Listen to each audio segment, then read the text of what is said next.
This podcast is brought to you by Most Valuable Podcasts, leading the league in podcasting entertainment.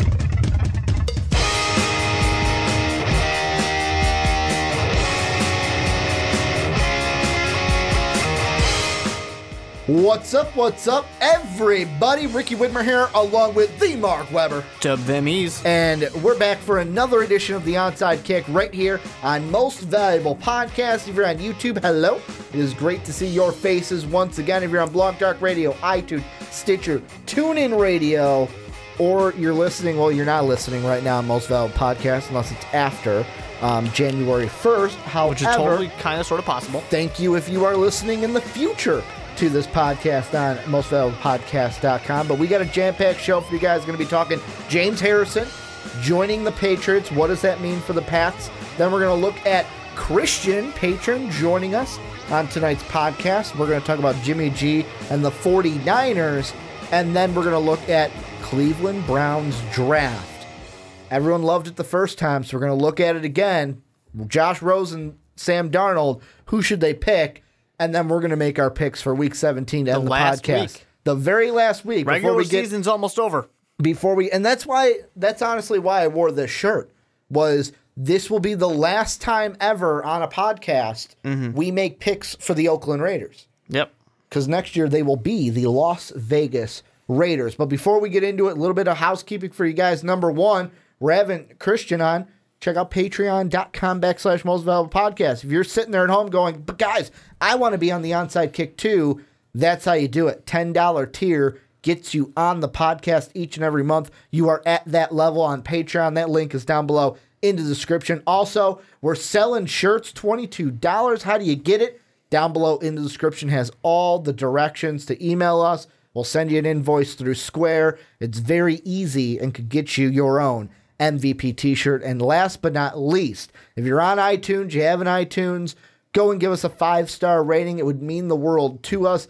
And then do the same for the Primetime Podcast, the Fast Break, the Rick and Johnny Podcast, a Graphic Conversation. Do it for all the podcasts at MVP. However, Mark, we're going to jump into our first topic. It was one that kind of shook the football world this week, as Saturday before Christmas, New Year's Eve, or the day before New Year's Eve, the Steelers released James Harrison.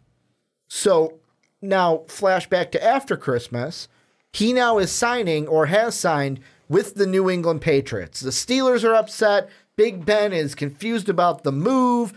James Harrison shared on Instagram a picture with Tommy B saying, finally a teammate that is older than me. I'm going to be plain and simple. With this move, James Harrison, now with the Patriots, how will his presence help the Pats moving forward, especially this year? I'm a little torn on it because I don't honestly know that it does that much for the Patriots. I think the Patriots are already the clear favorite to get to the Super Bowl from the AFC.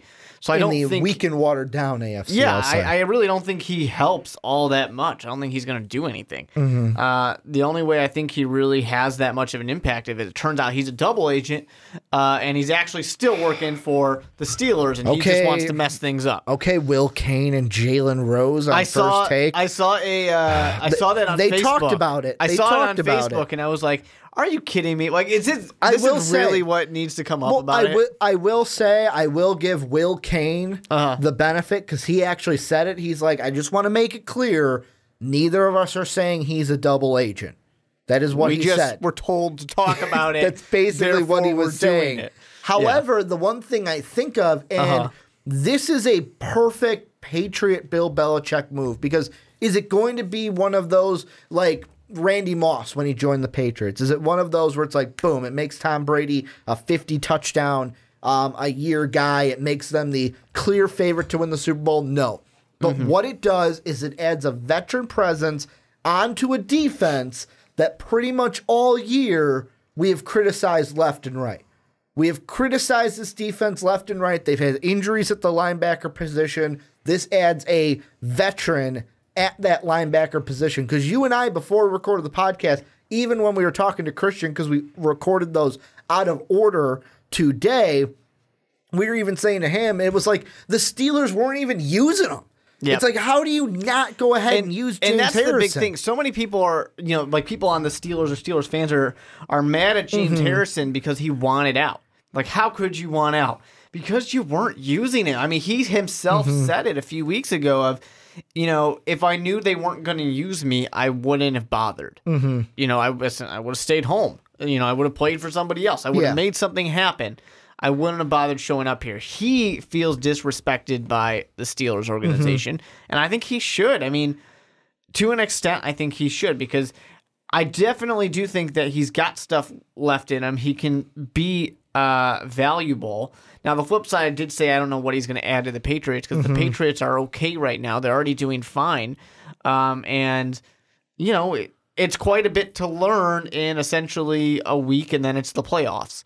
So it's quite a bit to learn, and I think he's still not going to be used that much. He's just going to get a benefit of he'll probably get a ring out of it. The thing that I think, if anything, the most important thing that he will add to this team is if the Patriots play the Steelers in the playoffs.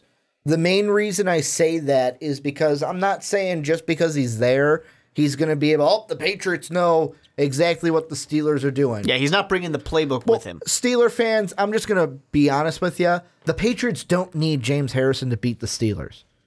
They don't need it. Like Bill Belichick and Tom Brady basically stamp right over your logo because you are owned by the New England Patriots. It is just proven. Look at the playoffs last year. I'm going to disregard the last game because I will give you the benefit of the doubt that the catch rule kind of fucked you guys in the last game. However, the Patriots throughout the recent history with Belichick and Brady have owned you whenever they have played you.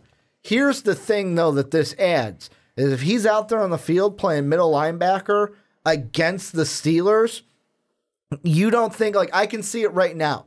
Big Ben sees something, changes to an audible, James Harrison picks it up, audibles right away. And it kind of turns into that chess match that we used to see between a guy like Peyton Manning and Ray Lewis, where it would be Peyton would change something at the line, Ray Lewis would come up, change it right away. And you constantly see, it's like you're sitting there at home going, just snap the damn ball. However, it's both of them going back and forth because it's like, oh shit, he changed the play. I'm going to change it to this now. And that is what he is going to bring to where, hey, I know this tick from this guy. This is what they're probably going to do. Let me change the play out there. The thing is, how much ownership is he going to have to do that? Because I know people are going to say, Ricky, Ray Lewis was a staple with the Ravens where he kind of earned that kind of, I'm going to be the command center out there at the middle linebacker position. James Harrison's the new guy on the block when it comes to the Patriots. However, if he comes in, does his job, adds something to the team,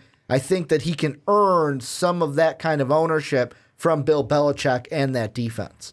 I don't think he's going to even have the chance. I mean, he's an outside linebacker right now. I mean, he's not even playing inside linebacker for the Steelers.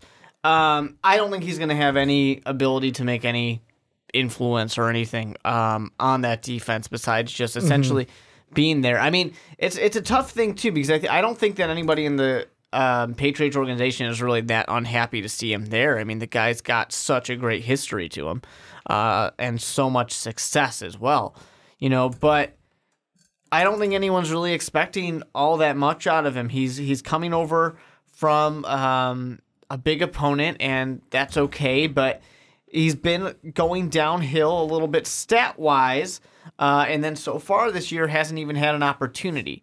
Really the big thing for James Harrison to me is if they get to play the Steelers. And it's not because, all of a sudden they know the playbooks or anything. That's no, it's stupid. Not knowing the playbook. It's just the fact that James Harrison's going to say, put me in, coach, I want to hit somebody.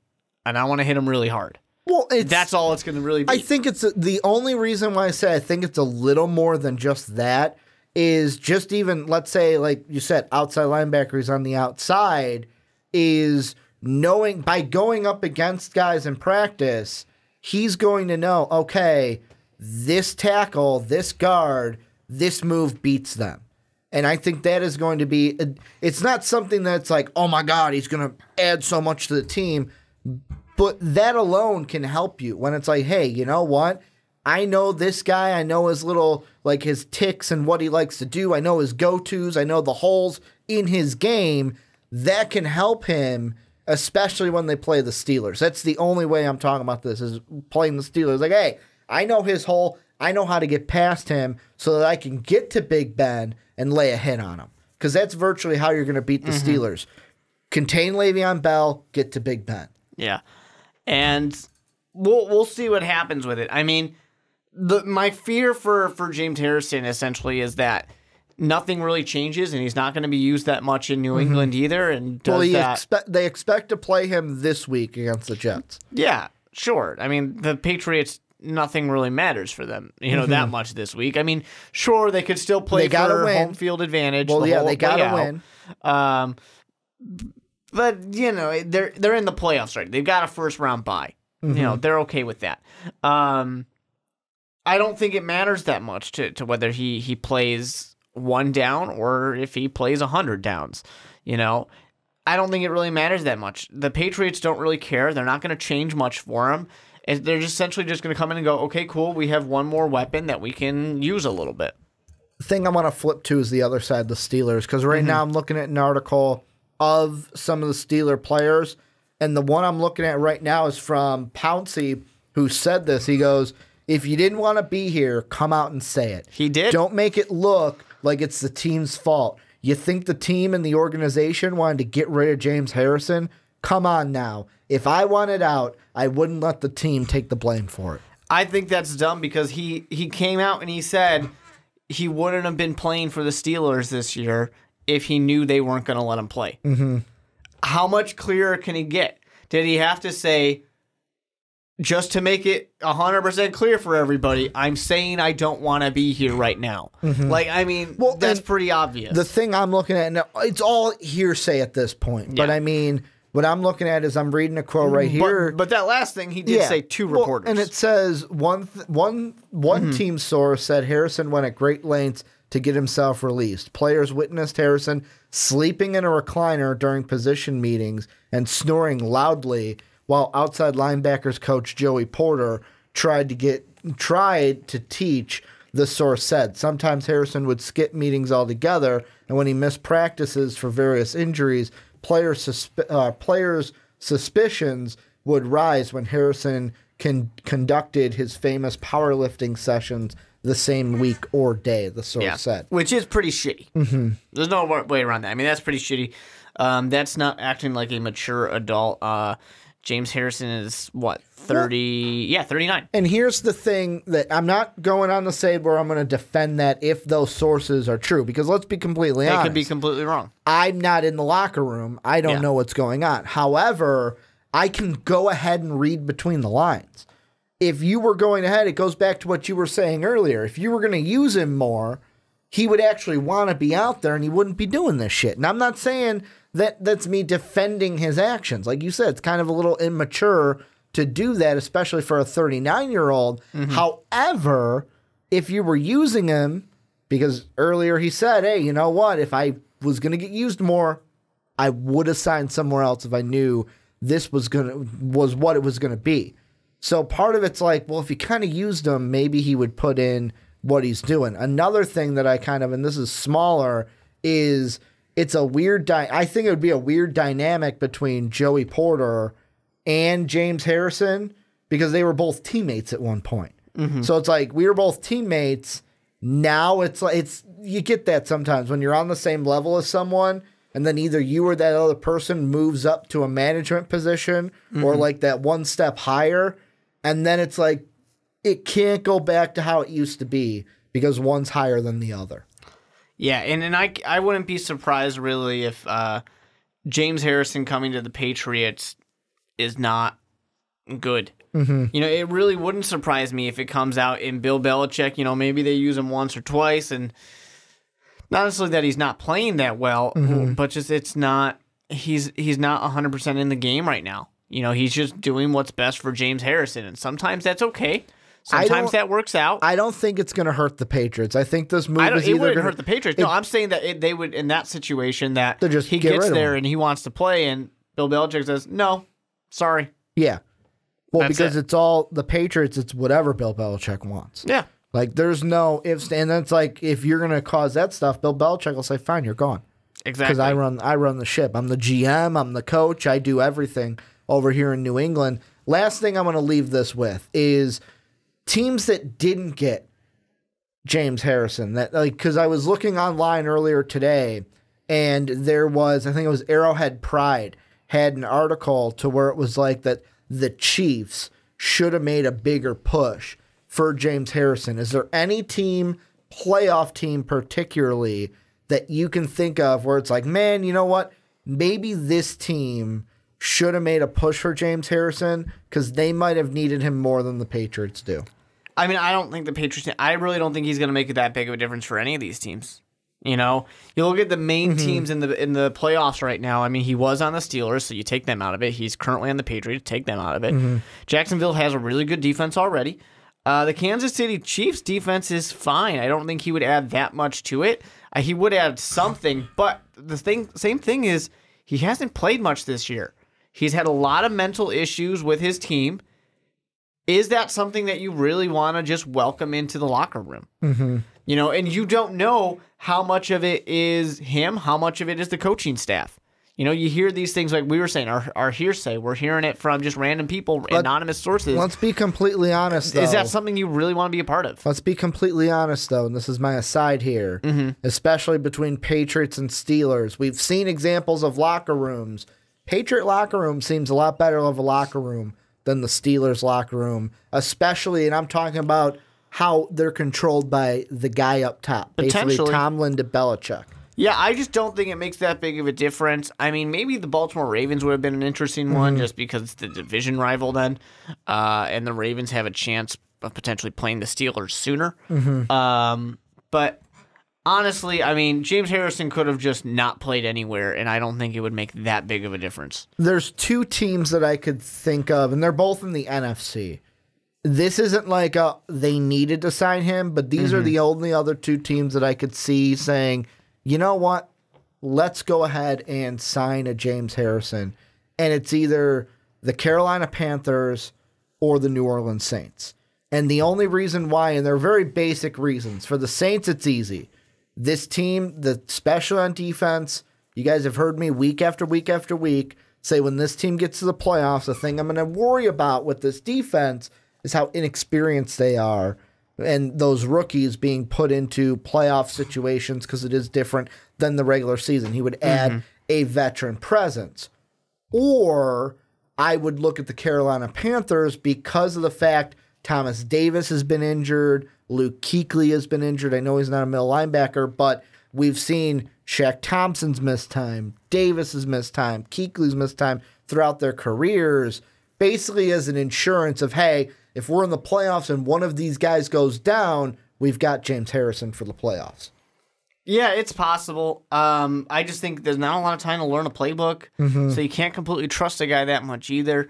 In his prime, no one's doubting that James Harrison was an amazing player. No one's doubting the fact that he's still a freak athlete.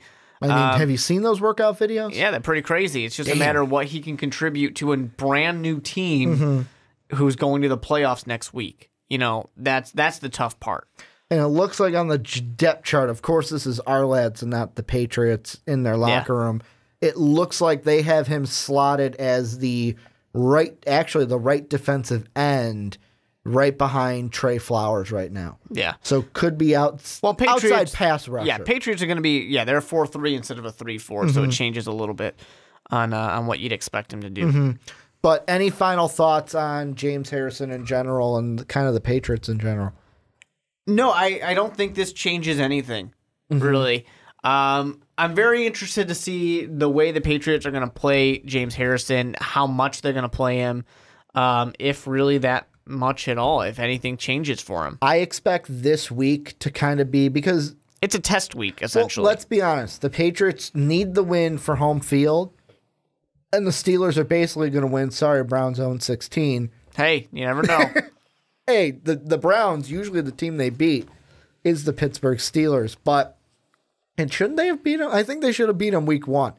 It was not a Kenny Britt, a Kendall Wright. One of them, Britt or Wright, dropped a pass that would have helped them win their only game of the season thus far. But back to the point, Patriots need the win to secure home field advantage but I think against a Jets team that's not the strongest opponent, I think this is the week where it's like, okay, let's throw James Harrison out there as much as we can to kind of get him used to it, but B, kind of see what he can give us in a playoff situation, because the first team that they could be going up against is either the Chiefs or the Titans.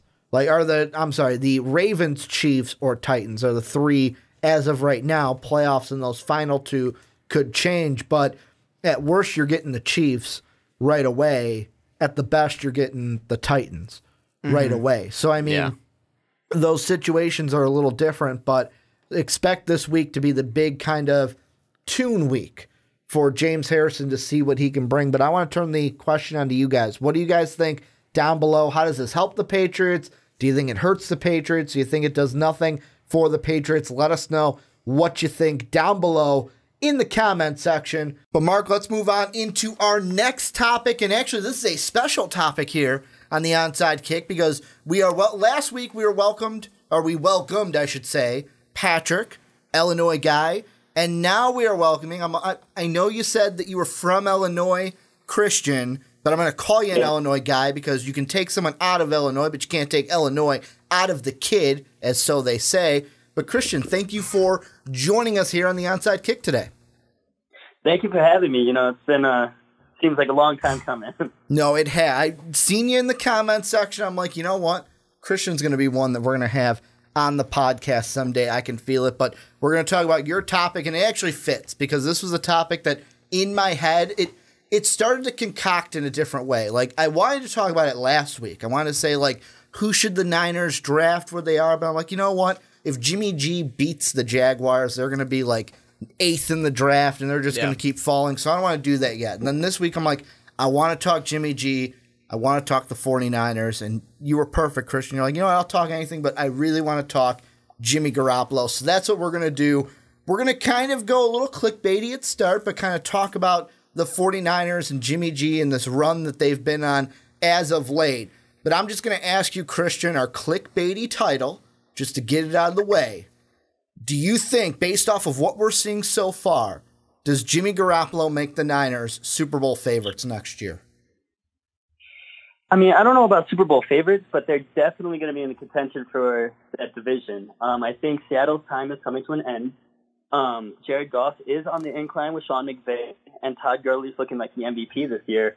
However, I mean, Jimmy G brought hope, and that's something Jared Goff didn't bring his first year, so it's kind of like a little bit prove-it ground. But Jimmy G came in, learned the system, learned the offense, and now he's still undefeated. So, I mean, there's definitely hope and some optimistic going on in San Fran. Well, and it kind of reminds me, Mark, you always say this, and this is exactly what I reminded myself of, is when you get in, like, I think you said it when we talked about Jimmy Garoppolo, when you get a new quarterback who's your franchise, reset everything. So everything before Jimmy G started this year, throw it out the window, doesn't matter. Yeah. New times. Because people were trying to say, the San Francisco 49ers, these underdogs and things like that. It's like, no, it doesn't matter. How could the team Chicago was at, after they lost to Jimmy? How could Chicago lose to Jimmy Garoppolo and the 49ers? Because it's Jimmy Garoppolo. It's a new quarterback. The counter has started over. This is a new era. So it changes everything. And I think this is the perfect demonstration of that, of a team that was terrible. All of a sudden, they got this new guy, and it's a new locker room. Everybody feels revitalized. The morale is up through the roof. They're feeling great, and now they suddenly feel like they can win games, and that's what we're seeing right now. I'm glad that Christian dialed it back a little bit of the Super Bowl favorites. Favorites is a little much. Contenders, even Super Bowl contenders, I'm going to say, is probably a little strong at the moment. We'll see how the draft class goes. But the thing I like that Christian brought up is this division kind of is up for grabs in a way. I mean, exactly. You got Arizona, who's fallen off, and there's rumors about whether or not Arians is going to be back. Arians says it's not true. He will be back. No, what I heard today is Arians said he's going to take from Monday until February to decide his future. Interesting. It's a big window. So from Monday to February, he's going to decide if he's going to stay with the team. It's not like this playoff game, so he doesn't have much to worry about. Seattle's this weird team that they kind of look like they're aging. They're falling off a bit. The Rams are the new team. They had a pretty good, strong strength of schedule, too, so it's not like that was necessarily the issue of just, they won because they played easy games. That's not even the case, but we'll see if it's a one-year wonder with McVay and Goff. Time's going to tell on that, but I'm not willing to count them off. So you definitely have this battle within California here between San Francisco and L.A., and I think that Jimmy Garoppolo can really make the splash and make this team better to where they are maybe not a favorite to win the division right off the bat, because we are dealing with an 11-4 team out there in the Rams, but a favorite to, at the very least, get into the playoffs. Well, and the thing I find funny about what we're just talking about is with the division, it's funny how the two teams that just got new head coaches, Kyle Shanahan and Sean McVay, they're the teams where it's like, they're going to be good. Like the Cardinals are on the decline, the Seahawks are on the decline, but they're more on the decline, I think, because of their contract issues. Their contract issues, and plus when you're not winning and you're not an 11-4 team, 11-5 team, 12-4 team, then we start to see locker rooms get antsy. Exactly. Then we start to see what we saw in Jacksonville. I'm not blaming the Seahawks for that. That's some shithead fans out there. But that's when you get the chippiness on the field with Barrett. That's what I was talking about. Bennett. That's what I was talking about with that. But the thing I want to go to with the 49ers, and Christian, I'm going to throw it your way. The thing I'm thinking right now, and this could all change in 1 week. This is why I didn't want to make this the main part of the topic. But the thing that right now where the 49ers are, according to Tankathon.com, they're the 8th pick in the draft, right above your guys, Chicago Bears. This might hurt to say this. So if you're weak of heart, Bear fans, cover your ears. What if the Niners were, as of right now, 8th, and they took Calvin Ridley in the first round and said, Jimmy G, here's your guy. Here's our number one threat, and here's the guy you're going to be throwing to next season. Well, I mean, if the Niners do go ahead and take Calvin Ridley, I mean, if everything stays the same, then I think the Bears would have to go offensive line. But, I mean, for the Niners, that would be huge. Because, I mean, you would start off fresh. You would get a big body in there. I mean, guys got great hands, great leaping ability. And, I mean, if you put anything around Jimmy Garoppolo at this point, it looks like he's going to, turn into a stud. I mean, he's throwing at almost no names out there. I mean, Greg Kittle, have these guys before Jimmy got there? Yeah, and I mean, here's the thing I want to go to, is if they win. Because if they win and the Bengals, Oakland, and Miami all lose, because that could happen, they would be tied with those teams. If they do win at 6-10, potentially they could be, if they win, the 12th pick in the draft. And the whole thing with Jimmy G is this team's not going to win every game next season. I say that because they've won every game with Jimmy G this season. But I feel like to have success with Garoppolo next season, you got to put something around. You're not going to get Barkley. Barkley's probably going to be in the top 10. No matter how many segments or mock drafts, we have him just out of the top 10. He's probably going to be in the top 10. Calvin Ridley will probably be at the low end of the top 10, maybe even 11 and 12. So it's like, what are you going to do? Or do you look to free agency to say, hey, that's where we're going to get the weapons for Jimmy G? Well, you got this hot young player, and hot being the key word, and people are going to want to play with him. Yeah, that's really what it comes down to. You're going to be able to attract other players to come to San Francisco and be a part of what they are building. And I think a little bit of the Tom Brady stank is not the right word. That's what I use for Mark Trestman being a part of the team. But the nice smell that comes off of Tom Brady and rubbed off onto Jimmy Garoppolo, people are going to say... The aroma. Yeah, the aroma. I want to be a part of that because that's a guy who was... He's associated with Bill Belichick and Tom Brady, and we're, for some reason, thinking San Francisco is going to have that. And you're usually the one to bring up this point, not I. Yeah. How many Patriot backups have we seen go on to do kind of good things, but not Tom Brady-like things. Pretty much all of them. Yeah. Yeah. And that is the thing with Jimmy Garoppolo with everything right now. The hype is building so high that you do say, like, all right, let's calm down a little bit. Yes, they're on this win streak, but Chicago's a 1-point game. They won against the Texans pretty handedly. Well, I mean, the Tennessee Titans was a 2-point game. They beat the Bears because of Robbie Gould. Yeah. And Right. that was Jimmy Garoppolo's very, very first start. I don't wanna say he should have went out there and thrown 5 touchdowns. No one expected that. Yeah. Except for, the really big Jimmy Garoppolo fans out there. But, we got to see a little bit. And it's not like he's coming out there and he's just changing the game immediately. He just revitalized the team that is playing a somewhat soft part of their schedule.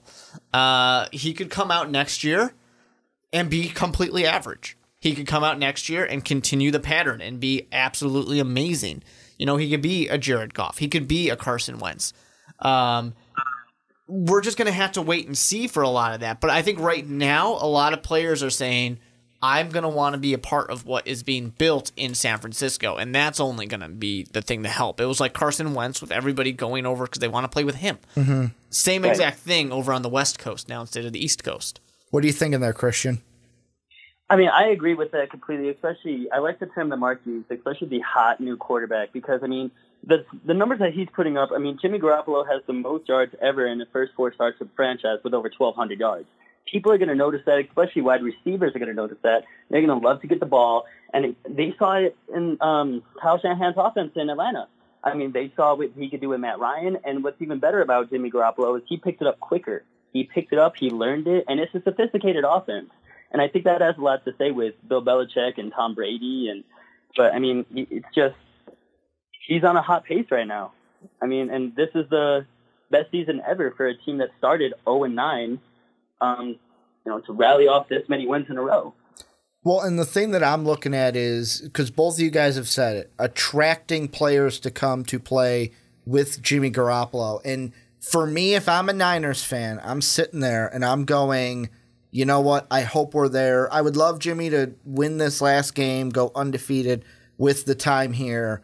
However, I would love to stay 8th overall and stay where we are right now, because I'm looking, and this is based off of, I have them ordered off of their average for salary. So, I mean, this doesn't play into who's better than who, but just looking at the free agent wide receivers, Terrell Pryor, Mike Wallace, Sammy Watkins, Eric Decker, you got Harry Douglas, Taylor Gabriel, Inman with the Bears, and these aren't like they're going to automatically hit the field. They could re-sign, but I mean, Danny Amendola's here. You've got guys like Michael Floyd. There's no one off this Jordan Matthews. There's no one on this page that I'm looking that's like, that's our number one from free agency. We go and get him. He's our number one, and he's the one Jimmy Garoppolo's going to be pairing up to, basically Tom Brady or Dante Culpepper, Randy Moss style. It's nothing like that to me. That's why if I'm a Niner fan, I think your best bet to add something to Jimmy G is through the draft, especially wide receiver style.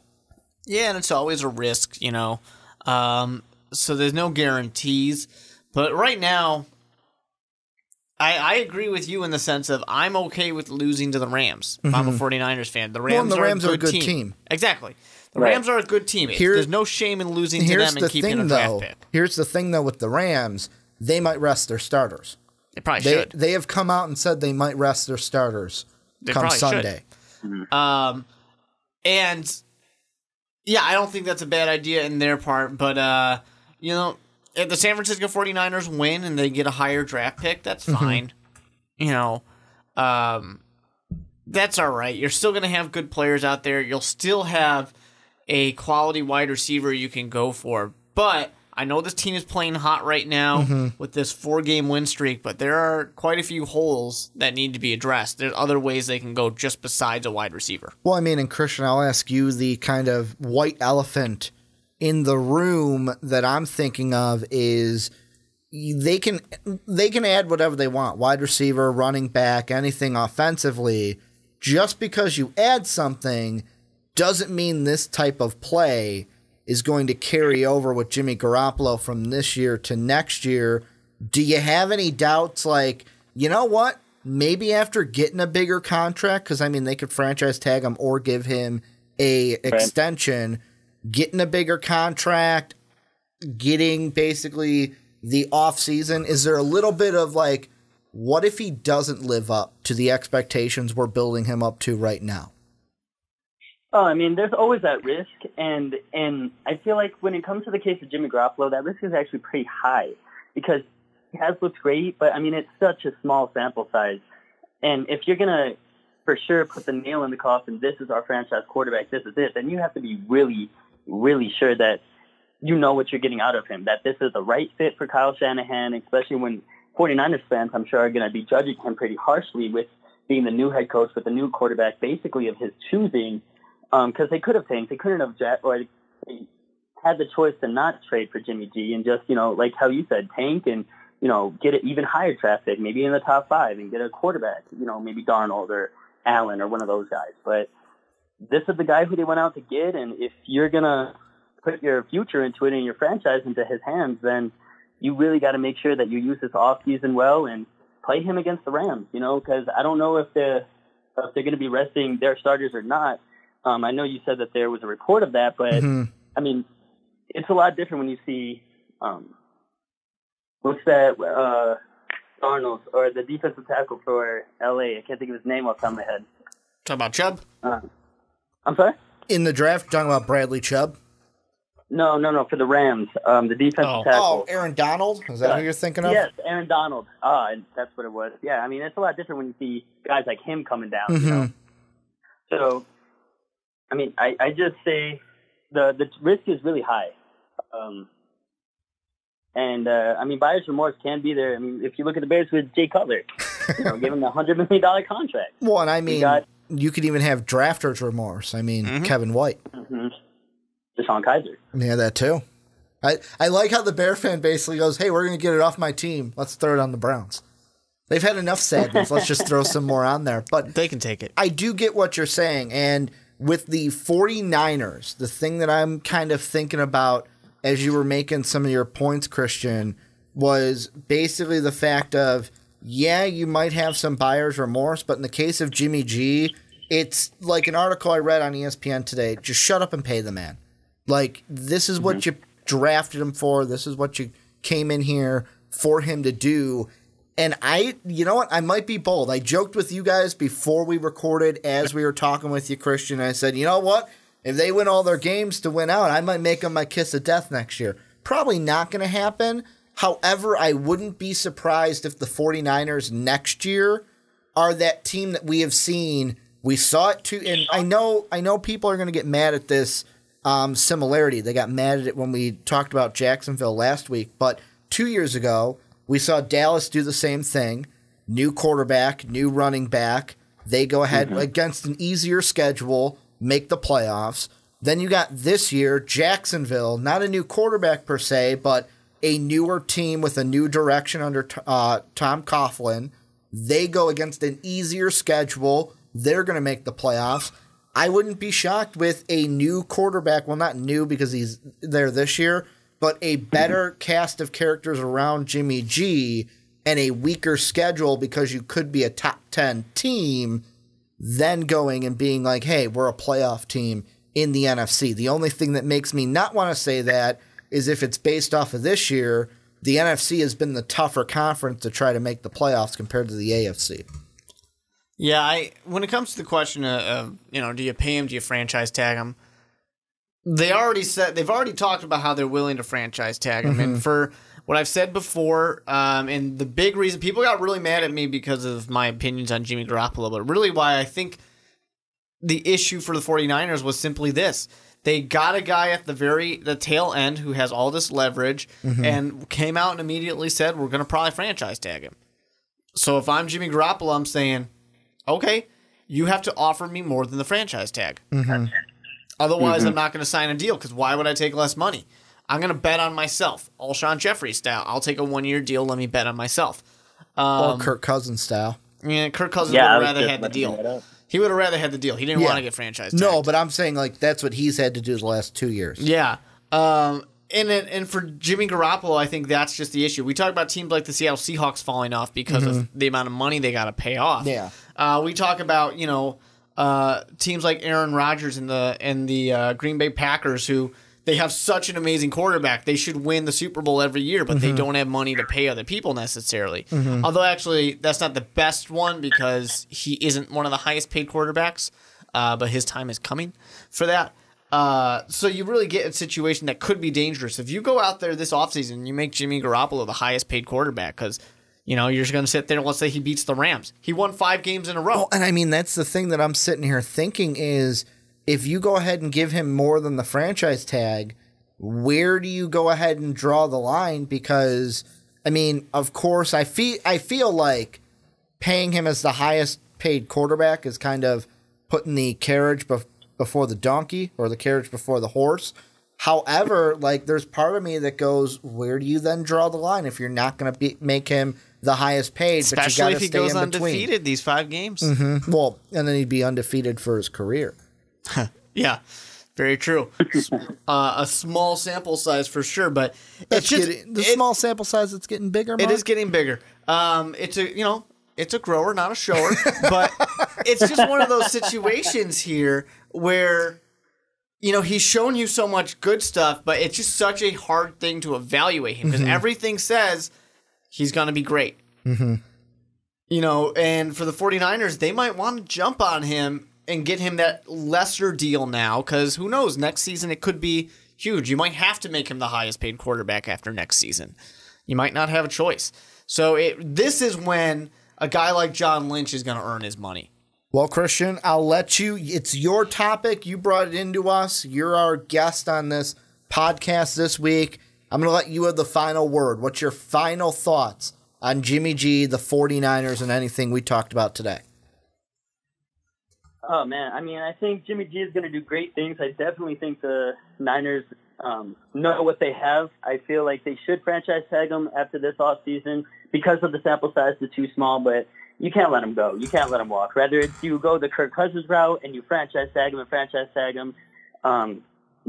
Maybe that's not what he wants to do. Or, I mean, who's to say that Jimmy G doesn't demand one of the highest paid because he is undefeated or because he knows the system and because, I mean, who else is out there?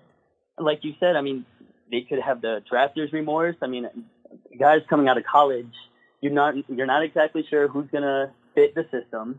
And where they're drafting, there's a lot of teams ahead of them that have quarterback needs. So I think they really have to stick with what they got and give a hard evaluation to Jimmy G this offseason. Well, thank you, Christian, for joining us. And also thank you for being one of our patrons and supporting us. You don't know how much it means to us to have you on the podcast and have you be a patron of Most Valuable Podcasts. Thank you for joining us today.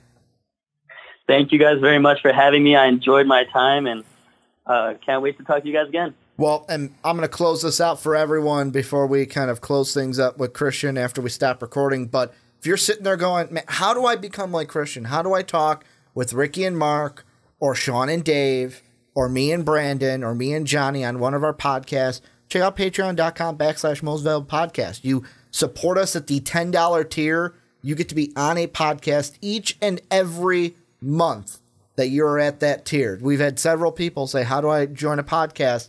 That is how you do it. Want to thank Christian for his support. Thank Patrick for his support. Thank Jake for his support. Thank Brandon for his support. Although Brandon not the $10 tier. Brandon's kind of slacking.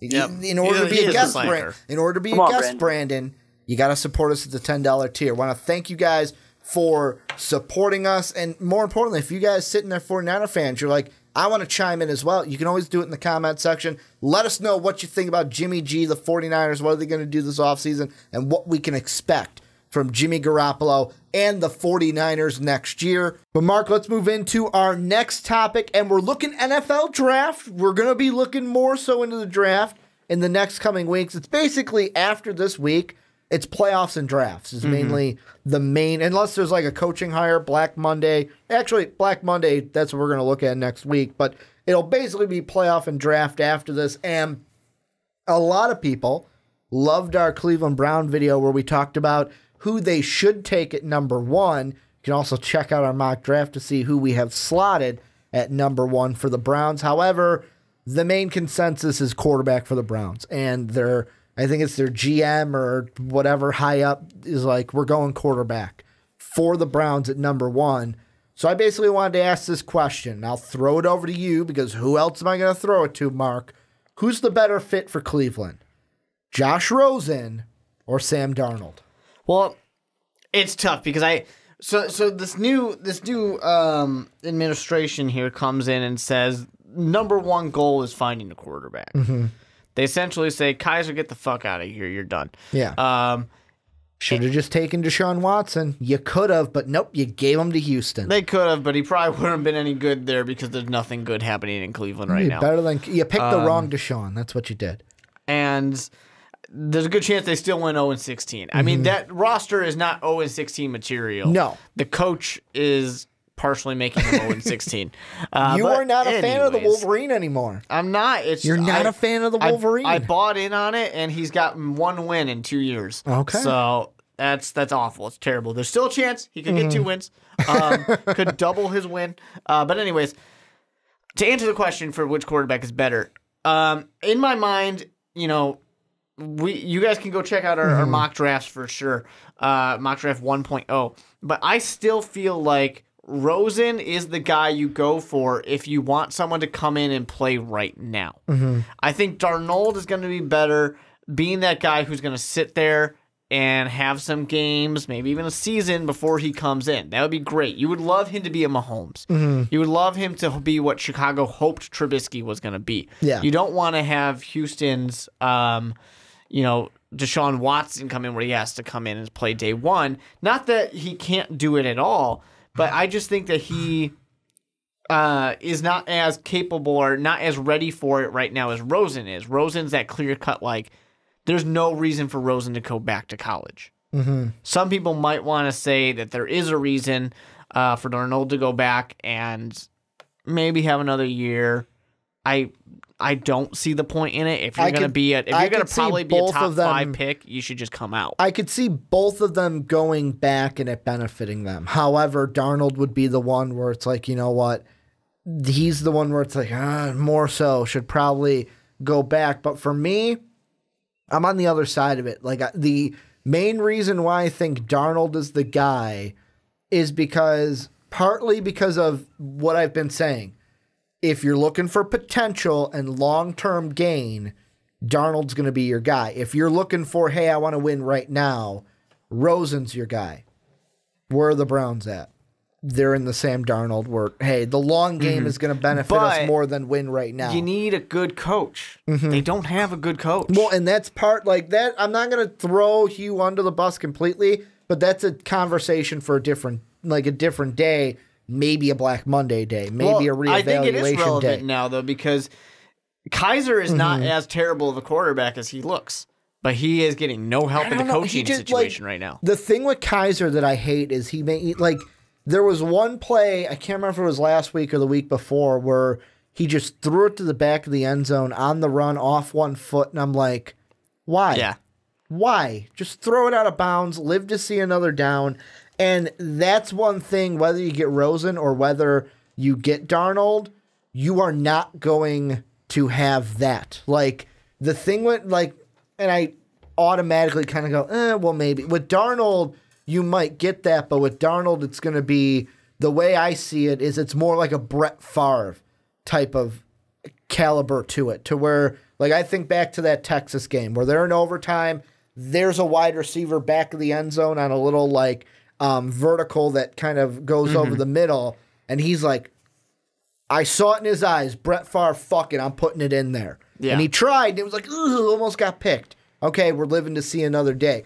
There's some of that in Sam Darnold, but it's not going to be where it's Deshaun Kaiser, why did you do that? That was obviously the wrong mistake. But at the same time, with poor coaching, the mechanical issues like that won't get fixed. Well, and that's the thing. I don't think with either Rosen or Darnold, they're mechanical issues. That's why I'm thinking right now maybe Deshaun Kaiser isn't the right quarterback for Cleveland. Here's the thing, I don't think he is either, no. Here's what I was getting to, though, why I would right now and probably going to stay Darnold over Rosen is the comments that Rosen made where he said that basically, in the exact quote, if I can find it here really quick, I'd rather be a lower pick for the right team than a higher pick for the wrong team. Basically, I'd rather be 25 to the Steelers than number 1 to the Browns. That's how I took it. Which is smart, and it doesn't even necessarily have to be, all the way to 25. It could be, 10 to, let's say, a Jets, a team who's won some games. To me, that just screamed of, I really don't want to play in Cleveland. And my thing we talked about before we started recording the podcast was, even though I'm still saying that Rosen, I think, is the right choice, the right fit for Cleveland, not the right choice. He's not the right choice right now. But he's the right fit for Cleveland. He's the wrong choice because he doesn't want to be there, and he's making it very obvious. And that's okay. It happens. Eli did it. Elway's done it. You get quarterbacks that do this, and they're good, successful quarterbacks that everybody knows and loves. Yeah. Now, the bad thing is, though, I sit there and I listen to it, and I'm like, I know you don't want to play for Cleveland, but I don't like hearing it. I don't like hearing that when, you get asked something like that. Just give the dumb political answer. That's all we want. And I know it's, as fans, a lot of people don't want that. They don't want it. They want to hear Bill Belichick get snippy. They want to hear Marshawn Lynch say, I'm just here so I don't get fined. That's more entertaining than, say, a Peyton Manning going out there and being like, yeah, the team did really good. We have a great team. I wouldn't be here without my team. Things like that. Where you get Darnold, who's going to come out and say, how do I, someone asked, how do you think you'd look in Cleveland's jersey? Well, I'm just happy to get drafted by anybody. And that's the one thing it kind of goes to right now. I was just reading, I'm looking at an ESPN article where they basically kind of go through all the quarterbacks, but I'm looking mainly at Darnold and Rosen because that's what we're talking about. And that kind of goes through where they have a quote from here from an NFC front office official, and it says, and I quote, he's got everything you look for, and this is Darnold. Size, arm strength, accuracy. Could stand to clean up the mechanical stuff, but that's going to come with time. He looks the part, and that matters when you're trying to sell a fan base on a young guy with growing pains. He'll show enough to get people excited, and that's the one last line that reminds me of. If I am a member of the Cleveland fan base, I want a guy to come in here and basically, hey, you know what? I'm just happy to get my shot. I'm just happy to come in here. I don't want to hear the guy that's basically like, fuck Cleveland. I don't want to play here. Have you been there? It smells. I don't want to hear that if I'm Cleveland. That's why they forgave Myles Garrett really fast. Yeah. Well, Myles Garrett, once it's like, okay, you're here. They would do the same thing with Rosen. They would do the same thing with Rosen. However, it's a different position. Like if Myles Garrett kind of fizzled out, yes, it would be like, wow, Myles Garrett is a bust at number 1, but it wouldn't have the same kind of significance of a quarterback is what I'm saying. Like if Rosen fizzled out and Garrett fizzled out, the two, we would focus more on Rosen because he's a quarterback. Well, yeah, but we're not talking about them being busts. We're talking about what they said. Yeah, no, people will forgive him what we said. I mean, because Mitch Trubisky, of what they said. Mitch Trubisky tweets out, "Go Packers" when he was a teenager. Chicago forgave him for that really fast. I don't think you should have been mad at him at all because it's like that was. But that's what I'm saying. That's a fan base when it's thing. Your guy, you forgive him. But that's what I'm saying. He was drafted by a fan base. And that's you forgive him when he's your guy really quick. And that's the thing. And I'm going to bring what we talked about to start the show in now. It's kind of like what Will Kane and Jalen Rose Jalen Rose were talking about on First Take with James Harrison situation, where Will Kane's like, I come from the fan base perspective. We want loyalty. That is what we want. We want a guy that's going to be loyal.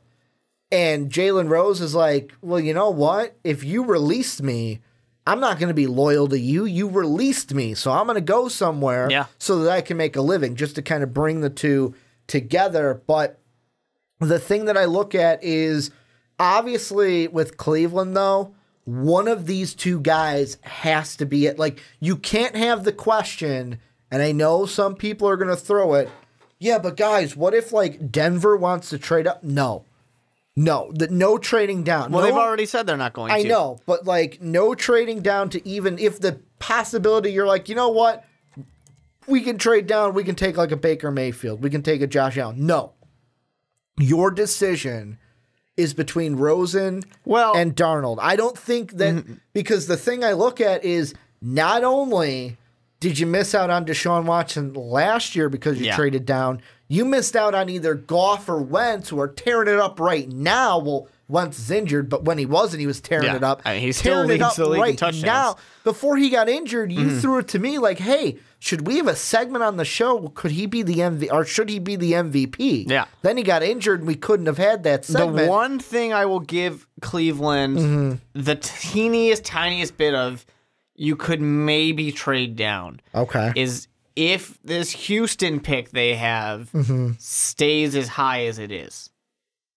If it can stay high, right now it's 4. Yeah. The only team above you, the Giants, are the only team that might draft a quarterback. And it's not a guarantee that they will. So you trade away to a team like Denver or New York who's going to draft a quarterback. All right, there goes one. But you still have the possibility of losing Darnold and Rosen. You do. That's why I said it's the tiniest reason why they could do it. But even if they got a Josh Allen or a Baker Mayfield but at they 4, wouldn't. They would be number 4. We're saying that. I'm saying if you can get away with New York is not drafting a quarterback. Okay. The Colts are not drafting a quarterback. Hey, man. Then you just get the second best guy. Apparently some guys in that giant locker room think that Davis Webb is the guy, man. They think he's the guy. I don't think so, but I think he's the guy. I mean, I'm under the impression that the New York Giants are going to draft a quarterback. Or just trade down. They'd be the team that I think trades. Potentially, if like the Jets or the Denver Broncos want to get up there. Well, the interesting thing, and I know this isn't about Denver, but the interesting thing about Denver is John Elway was at the Idaho Potato Bowl to watch Josh Allen, where he threw for 3 touchdowns and had himself a pretty good last game at Wyoming. I feel like Josh Allen's the kind of guy that John Elway would like. I mean, he was all over Paxton Lynch. Yeah. I'm not saying that they're the same, but I mean, Paxton Lynch was also a potential kind of guy. But I mean, back to Cleveland, where I kind of feel like it comes down to what do you think? And that's why part of me feels like you brought up the Hugh Jackson thing. Although I wouldn't get rid of him because I kind of feel like where you could say, well, he hasn't been a good coach. I've been sitting there going, okay, this has probably been the first team on paper to where we've actually had like where they got him talent, the Myles Garrett, the Jabril Peppers. Yeah, but couldn't do anything with it. But what did you expect with the quarterback that they have? At least one game. With the quarterback At that least they have. one game. It doesn't matter. It's not just quarterback. They have been in positions to win games. It's not just a quarterback that's messed up. But is that the coach's fault or is that a young team's fault that they're not Coaches got to coach experienced? these guys to get ready to play. But and here- it's not just inexperience. They have some veterans on this team. I'm going to say it this way, mainly being on the side of in a past life, used to be a teacher. There are so many times, like, and what I was teaching was music. So there are so many times you could tell a kid, like, hey, this is what you want to do here. This is how you want to attack. This is how you want to. I'm going to get really technical here. This is how you want to attack this measure. This is how you want to play it right. And then they go out there and they don't do it. And you're sitting there like, come on, I gave you the keys to the kingdom. Yeah. I told you what to do. So, I mean, that's a little bit of where I feel like it's not all on you, Jack. I do agree with that, but not at 0-16 potentially. But here's the thing. If you cannot get your team to win a single game, you are a bad coach. We're not talking. He's not sitting here with junior college level talent. He is sitting here with NFL caliber players. This is a team that should have at least been able to win a game. They could have beat the Steelers. They could have beat the Jets. They could have beaten the Titans. They could have beaten the Packers.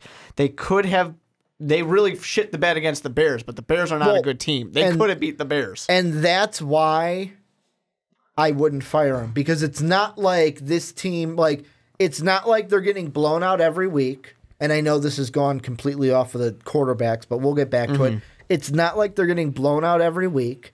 It's not like they are where it's what we saw with New York, where it's like they gave up on their coach.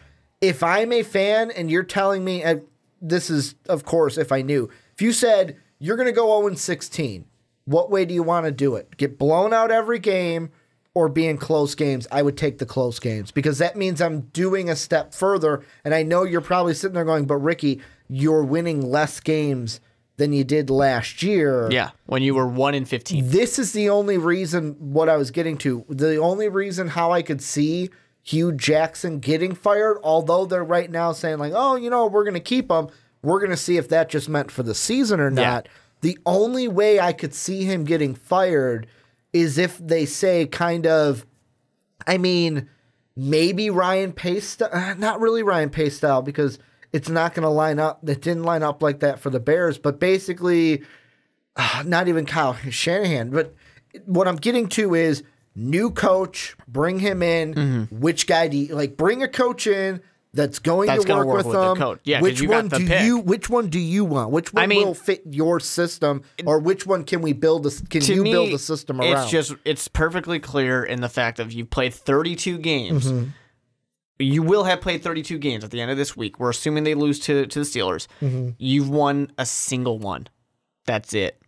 You've only won 1 out of 32 games. That is unacceptable. And I am not a chud the guy. I'm not saying he's got 2 years. He already hasn't been chudded. But I'm not saying you just get rid of a guy the second he has a bad season. But there's been zero success here. Well, you get rid of him. And here's the thing. And Darnold and Rosen, the reason why I'm bringing this up is I think Darnold and Rosen could potentially be the same type of caliber. And this is a coach who compared DeShone Kizer to Tom Brady. Well, here's the you really want him to coach Rosen or Sam Darnold. But basically, what I'm going to go at is here's what I'm going to ask you is so. He's basically had 3 years as a head coach. His first year was in 2011, went 8-8 with Oakland, didn't see a second year. Yeah, then he's with with Cincinnati as an OC. Got to work with Andy Dalton. Working great things with Andy Dalton. Remember what we were saying when he was coming over from Cleveland? Amazing offensive coordinator.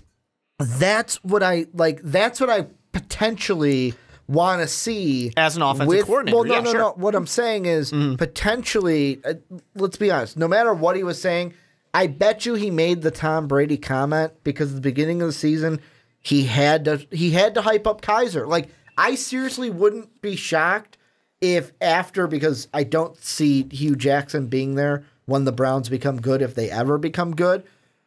But I can't wait till after he's fired and years down, we hear the interview where he goes, yeah, I didn't want Deshaun. I wanted Deshaun Watson.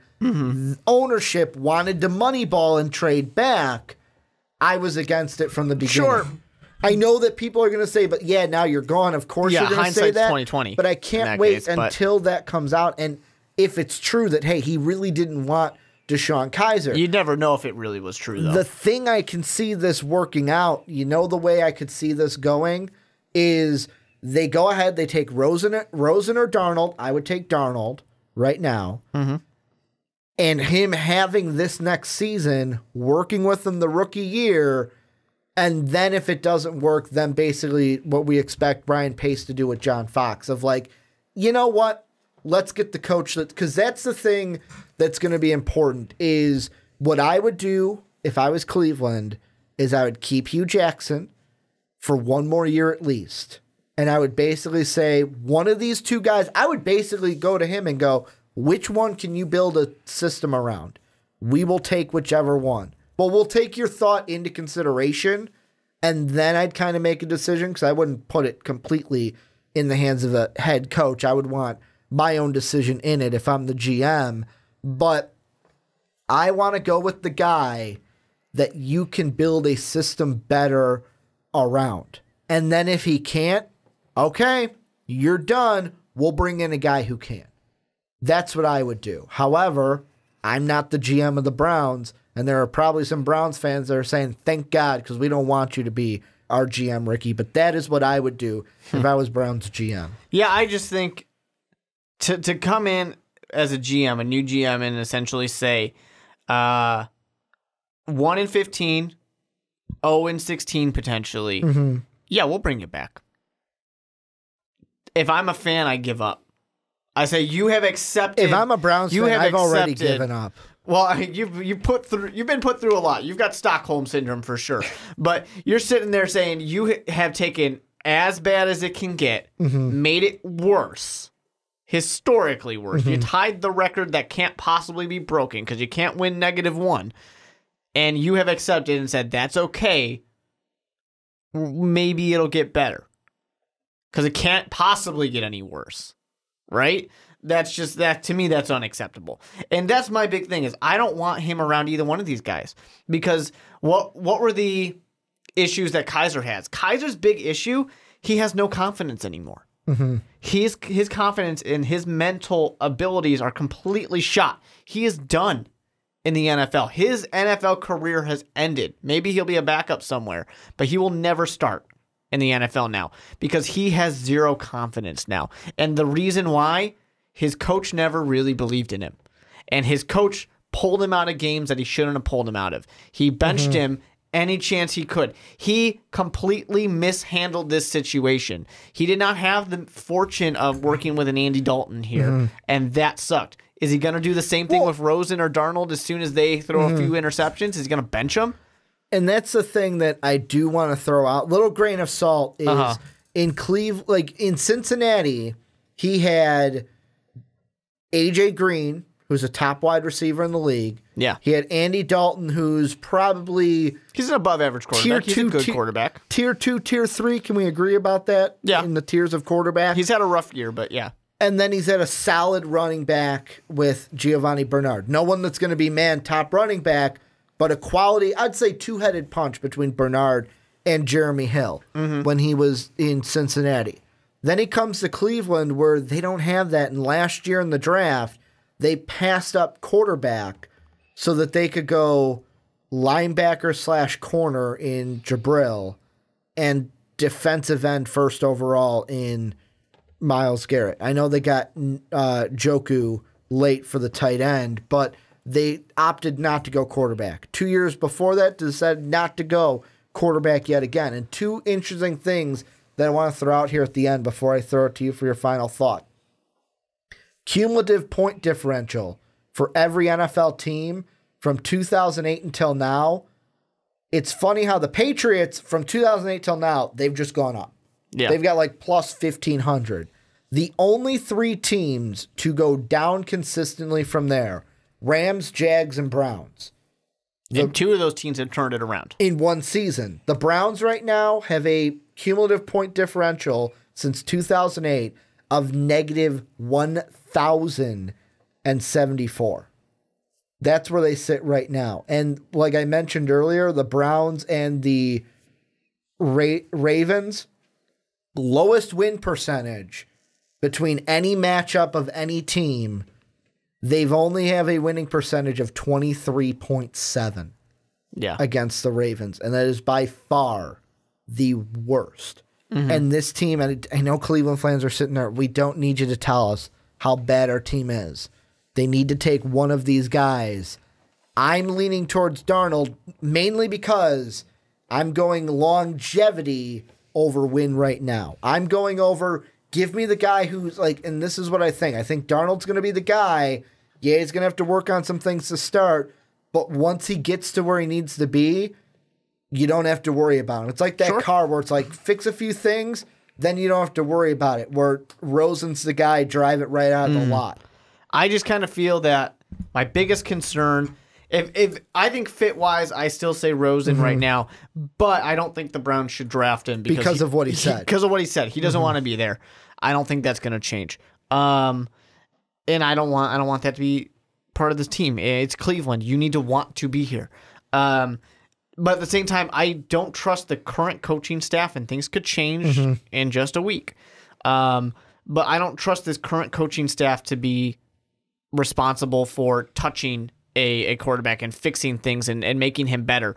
I would only... You want a new staff in there. I want a new staff if I get the guy who has a few things to work on. If I'm going for Rosen, the guy who comes in and just day one is, boom, he's here. He's an NFL quarterback. Then I can at least accept maybe having Jackson out as my coach, but I don't really want it. I Way. wouldn't be surprised if with an Eli Phillip Rivers thing, where it's like, you know what, we're gonna draft Rosen. You go ahead and draft Darnold, and then we'll trade for him, or like a Baker Mayfield, and then we'll trade for him. However, let's turn on to you guys. What do you guys think down below? Let us know. Who do you got? Who do you have? If you are the Browns, who are you drafting number 1? Rosen, Darnold. Let us know why down below in the comment section. But Mark, let's wrap up the podcast like we always do. Our last regular season picks for the year of our Lord 2017. I'm gonna miss it. This is actually the last segment that we're gonna have. Well, if you're on YouTube, it's not the last segment of 2017. But if you're listening to straight through the podcast. If you're listening straight through the podcast, this is the last thing you will hear from the onside kick in 2017. So we got to make it good. This is the very end. The regular season's over. No Sunday night game. However, like me and you talked about in between segments, is basically you're not going to have a Sunday night game on New Year's because advertisers aren't going to want to advertise that game. Yeah, no, people aren't going to watch it. They're going to parties. Exactly. They're going to be there watching New Year's Rockin' Eve. Yep. We're going to see Mariah Carey fuck it up again. Like Brandon said, just stick to all I want for Christmas. I think that's what he said. Stick to all I want for Christmas, and then get on. Which my thought was, why would you sing that after Christmas? But that's a total topic for another day. Let's make our picks, and we're going to start. We're a table divided. Yeah. The Bears, the Vikings. My Vikings cannot get home field advantage. I'm sad because the road to the Super Bowl does not go through Minnesota. I hope the Eagles lose in the divisional round. 11.5-point favorites. Who you got, Bears or Vikings? The Bears. Skull. I just think, table divided. Mitch is going to light it up. He's going to throw for 500 yards, 10 touchdowns. I think that this is one where it gets out of hand and Teddy gets in there for the last regular season game of the year. Vikings win big. Then we've got another... Out of hand because Mitch threw for 500 yards and 10 touchdowns. He threw for 500 yards and 10 touchdowns. But we got another NFC North battle. All divisional matchups in this last week. The Packers, Brett Hundley. Should the Packers release Aaron Rodgers? Story for a different day. They're going to be in Ford Field. Maybe the new team for John Gruden, a Lions fan, friend of the show, told us that apparently the Lions are pursuing John Gruden. Everybody's pursuing John Gruden, right? The Lions are a 6.5-point favorite. Who you got? Pack Lions. I guess I'm going to pick the Detroit Lions. Yeah, that's what I'm going to go with. None of this really matters. Detroit's out of the playoff race anymore. Are they? Yeah, I gone. don't think they are They're completely. They're out. Are they? They are out. There's no way for them to get in. Okay, because the one thing I was looking at in the NFC was you've got Atlanta and Seattle could both lose, then they would be tied with Detroit. I don't know how the tiebreaker is with Detroit and those two teams, but I'm going to go with the Lions to win this one, mainly because... Yeah, they would be out because they'd lose the tiebreaker to the Falcons. They lost that game earlier in the year. Yep, Still think they're going to win because Brett Hundley is not the same as Aaron Rodgers. Then another meaningless game, unless it's draft you're talking about. Mainly, it's not the Texans you're concerned about. It's the Browns you're concerned about. Yeah. This has draft implications as we've got the Texans and the Colts. Who are you going with? I'm going to go with the Houston Texans. And the line one. is Colts 3.5, by the way. I'm going Houston Texans. Anytime I pick the Colts, they lose. So, I mean, there's no reason to do that. No, I just kind of, I'm going to go with Houston. I don't think that the Browns managed to get pick number 1 and pick number 3. That's just too wonderful for them. So I don't see it happening. Well, and I look at that, and even if they did tie, the Colts would still be the higher pick as they've got the lower strength of schedule. I'm going to go ahead. I'm going to go ahead and pick the Colts as well. I just think the Texans are not that good at the end of the year. And I mean, next year you get Deshaun Watson back, you'll be in better shape. But this was just not the season you expected from the Texans. Yeah. Then we move on. AFC East, we've got the Jets, we've got the Patriots. James Harrison going to play in this one, they suspect. Patriots win. They're 15.5-point favorites. That's who I'm going with. Yeah, it's easy. I mean, it doesn't matter if Harrison plays or not. No. Tom Brady wants to win. He's going to win. And the Patriots will get home field advantage throughout. Then we're moving on. NFC East matchup. We've got the Redskins. We've got the Giants. Kirk Cousins. Could this be his last game in a Redskin uniform? They're 3.5 favorites over the G-men. Yeah, Kirk Cousins needs to go out there and get that contract, that big contract. He's going to go out there. I think he's going to have a big game against New York's Giants defense, which isn't that great. So I think he'll go out there and he'll impress people and show why he deserves the big money. Now, here's the interesting thing. I'm going with the Giants in this one. I think Eli will be able to get it done. However, interesting thing about the Giants, you hear what Landon Collins said this week about Eli Apple, that he's basically a cancer. And Eli Apple's not playing. No, he's not. The thing that I was going to say is more interesting. If the Texans and the Giants both win, the Colts will then move up into the second overall pick, I believe. Good for because them. Both the Giants and the Colts will be 3-13, and then the Colts have the lower strength of schedule. So the Colts could be the second pick overall with a loss this upcoming week and a Giant win. Then let's move on. We've got the other AFC East matchup, the Cowboys and the Eagles. Originally, I was like, I don't want the Eagles to lose, but they won against I don't know how you let them win if you're Oakland, but I think the Eagles win this one. The Cowboys got nothing to play for, except for beating a rival. Yeah, I mean, I'm sure they want to beat the rival, but it's at Philadelphia. I mean, that's going to be a big... that's going to shift the momentum towards Philly in Week 17 for sure. Most important game coming up, and by the way, that was Dallas is the favorite by 3 in that one. The most important game of the week is the one happening in Pittsburgh, the 0-15 Browns, the 12-3 Steelers. Yep. Steelers are 11-point favorites. Do the Browns get their first win, or do we see 0-16 for the second time ever since 2008? Ever. Yeah. I gotta keep riding. And we almost saw it in 2007, but the Dolphins went 1-15. I gotta keep riding here and say that Cleveland's gonna win a game because I've been saying it for weeks. Gonna pick Cleveland because 1-15 sounds a whole lot better than 0-16. We're gonna see it, folks. We are gonna see 0-16. Again. I think the Steelers win this one, and the Browns finish 0-16, officially the top team Fun in fact, the draft. the last time a team went 0-16, the Packers did not make the playoffs. And that happened this year. Wow. So the Packers And the Packers aren't in the playoffs, someone's going 0-16. Well, and the more interesting thing, I don't know if this is going to ring true, but the last team to go, and I know there's only been one, last team to go 0-16, that next draft drafted their quarterback of the future, number 1 overall, and became a playoff team. So, if you're Browns fans, that's something to hang your hat on. I mean, you're not going to win a Super Bowl, but no. But you could be in a playoff contention. You can make a playoff game. That's okay. Playoffs? We're talking playoffs? Yeah, playoffs are nice. I mean, you'd rather win a Super Bowl, but playoffs are nice. Tomato. But moving on it's better than 0-16. Moving on to the NFC South, we've got, to me, the most meaningful game as not just playoffs on the line, but the Panthers could move up in seeding. We've got the Panthers, the Falcons. Falcons 3.5-point favorites.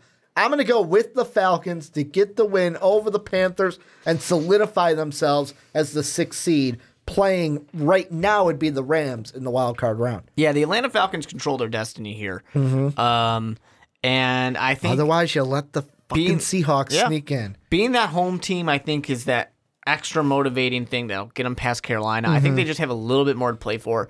It really does remind me of Chicago, Green Bay. When Chicago was already in, they didn't have anything to really play for, so they didn't. And it became pretty obvious that they didn't when Green Bay was able to kind of roll over them. I expect something similar to that. I wouldn't be surprised if Carolina, at a certain point in the game, says, we don't need this. We're going to bench the starters. And moving on, AFC West matchup, 9-6 Chiefs, 5-10 Broncos. Surprisingly, the Broncos are 3.5-point favorites in Denver. I think that's ludicrous. I'm going with the Chiefs to win this one. Hashtag Chiefs Kingdom. Mahomes is playing, so maybe that has something to do with it. Maybe, but I'm still going with the Chiefs. I'm going to go with the rookie. Mahomes going to get 3 touchdowns in this one. I'm calling it. I'll go with the rookie. I think it's going to be very interesting to see him play. He's playing to hopefully win a job next year. I went to hit the button, but I'm like, it's not an upset, and that's why I awkwardly pointed at the camera. Good. Just so you guys know, I went to hit the button, but I was like, no, it's not. I mean, it is an upset, but it's wrong podcast for that. But hashtag Chiefs Kingdom, you're going to win the game. Then to me, what could have been a meaningful game, But for the Titans, it's basically make the playoffs, and the Jaguars are basically you're not fighting for a first-round bye anymore. Jaguars are 3-point underdogs to the Titans. Who do you got in Nashville, the Jags or the Titans? I'll take the Titans because they need the playoff spot. Okay. I do think Jacksonville's going to be a little angry over their loss. But at the same time, that loss to the San Francisco 49ers could be a little bit of a start of the downfall. You know, they could back their way into the playoffs, which is a dangerous thing to do. And it's a team that isn't used to this kind of success. So it's a little dangerous right here. I think the Tennessee Titans get this win. Last week, I picked against the Jaguars. Jaguar fans were like, you're wrong. You don't pick against Jimmy G. That's what we learned. However, Jimmy G's not out there today.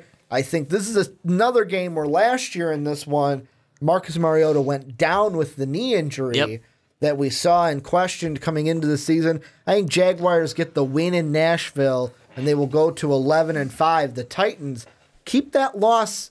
Remember that in the memory banks because that's going to play later in these picks for me. But coming up next, we've got said Jimmy G going up against the Rams, who have already said they might sit their starters this weekend when the Rams play the Niners. The Niners are 3-point favorites. Who do you got? Jimmy G to go undefeated or the backup Rams to get the win? Yeah, I'm going to go with Jimmy G being undefeated. I mean, there's no reason to pick against him, especially with the Rams saying, yeah, we don't even think we're even going to bother playing our starters. Yeah, without a doubt, I'm going with the 49ers. I can't pick until, like I said, until he loses, I cannot pick against Garoppolo. I'm going with the 49ers to beat the Rams, although Ram fans are going to go asterisk, technicality, a win's a win at the end of the day. Then we've got the Bills Mafia going up against the Dolphins. Bills are 2.5-point favorites. However, could this be a prime upset game for the Dolphins to beat the Bills? I actually am going to pick the Dolphins on this one. I think Jay Cutler gets that one last win. Smoking Jay. And then he checks out of his hotel room and goes back home. I thought that was a hilarious fact that I learned today. Is what, that did he never bought a house? He just lives in a hotel room? He didn't bother with a house, didn't bother with an apartment, just said, I'll take the hotel room. It's nice. He's got enough money. Yeah, I mean, him and his wife have enough money. The man got a $100 million contract, so I think he's all right. Yeah, he can use some of that for that hotel. And he doesn't have to make his bed each day. He can just let housekeeping You got a pool. You got a hot tub. You know, they'll do your laundry for you. What do you think, like, throughout the entire season, like, do you think there were people that were like, is that Jay Cutler? Is that Jay Cutler in the room next to me? No, because he was up, like, in the penthouse. You know, he was getting top quality. I was going to say, you don't think he was stopped in the lobby of the hotel, like, hey, Jay Cutler, can I get an autograph? Hey, Jay Cutler, can I get my picture taken? I'm sure he probably was, but I mean, the man's used to it. I'm sure he didn't leave the penthouse that often. I'm thinking man of the people, Mark, like a normal simpleton room like you and I would get at the Holiday Inn. That's what I'm thinking. No, Jay and Kristen Cavalieri are not staying in, room 207. That's what I'm thinking. I'm thinking man of the people, Jay Cutler. When it comes to that, I'm going to pick the Bills. It's not going to matter, though. However, it's not because of the next game, Raiders and the Chargers. And I am wearing a Raiders-themed shirt. However, I am going with the favorite here, 7.5 points, going with the Chargers.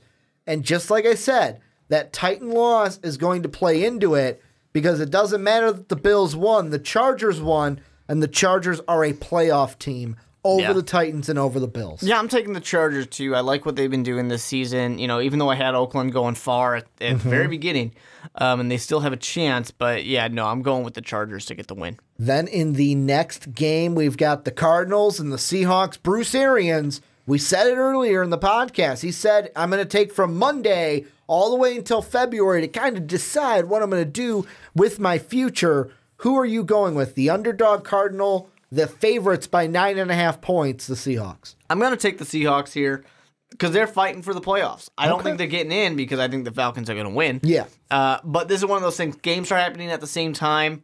They're not going to know what's going on. You know, players are going to be paying attention to that scoreboard, I'm sure. Someone's going to have an idea what's happening on the other side of the world over there. But they'll be playing hard, and I think Seattle wins. I'm going to go with the Seahawks as well because it ain't going to matter because just like you, I had the Falcons winning. so it ain't going to matter come playoffs. Then the last two, the NFC game, we've got the Saints, the Buccaneers. Saints are a touchdown favorite. Do the Bucs stand any chance of winning? I mean, No. Apparently Coach Cotter said that, hey, you know what, that I still have control of this locker room. When you have to make that quote, that usually means, hey, could you be canned on Black Monday, which would be hilarious because he's the guy that they're like, he's going to work with Jameis Winston and fired Lovie Smith for. It hasn't worked out. Well, firing Lovie Smith is all right. That was fine. It's okay. Now we got him in Illinois, and I'm not exactly happy anymore. I told you you wouldn't be. But it was also okay because he was a defensive-minded coach who let the defense get even worse, which was the strong point. I'm taking the Saints on this one. No reason to think the Bucs are going to get the win. Yeah, I'm going to go with the Saints as well. It's not going to matter much for the Saints. Maybe they move up in the playoff seeding, because with the Ram loss, they would move up in the playoff seeding by one game. So it'd be Falcons Saints again for the third time if the Rams lose and the Saints win. And then our last game, Bengals going up against the Ravens. Coach John Harbaugh not happy with the game time change from 1 o'clock Central to the 1 o'clock to the 4:25 Eastern start. However, that's when they're going to play the game. Ravens 9.5-point favorites. They need the win to make the playoffs. I think they will win, although if they lost, they would still make the playoffs in my mind. They get the win over the Bengals. Yeah, I don't think there's any reason to think the Cincinnati Bengals beat the Ravens. I mean, it was the first game of the season, but they were shut out by the Ravens before. I honestly don't think much is different. Baltimore's playing for this playoff spot. They're going to get it. And from what our picks would be, I don't know if you kept track, but I was keeping track in my mind. My playoffs, this is my prediction for the playoffs based on my picks this week. Yeah. In the AFC, we've got Patriots number 1, Steelers number 2, Jags stay at 3, Chiefs stay at 4, Ravens at 5, Chargers at 6, and then in the NFC, Eagles and Vikings 1, 2, the Saints are 3, the Rams are 4, Panthers are 5, Falcons are 6. I didn't pay enough attention to pull that off, so. That's what I did. Comment section, you can feel free to go back and check. Got a little bit extra for you. That's what I'm going to do. But this is where you guys come in. Let us know who you got going where, who you got making the playoffs, who you got not making the playoffs, and let us know what you thought about anything else we talked about today on the podcast. A little bit of housekeeping, though, before we officially wrap it up. Number one, if you want to be like Christian, who was on the podcast earlier, make sure to check out patreon.com/mostvaluablepodcast. If you are at the $10 tier, every month you are at that tier, you can join one of the podcasts here on MVP to talk about whatever topic you would like. Number two, we're selling MVP shirts. They are in the description. You can figure out how to exactly get it. You send us an email. We send you an invoice through Square. That's how you pay for it. And then we can get you an MVP t-shirt. And last but not least, if you're on iTunes, you have an iTunes account, go ahead, give us a 5-star rating on iTunes, and then please do the same for the Primetime Podcast, The Fast Break, and the Rick and Johnny Podcast. I want to thank you guys for either watching on YouTube or listening on Blog Talk Radio, iTunes, Stitcher, TuneIn Radio, or mostvaluablepodcast.com. Thank you guys so much, and as always, have a good day, everybody.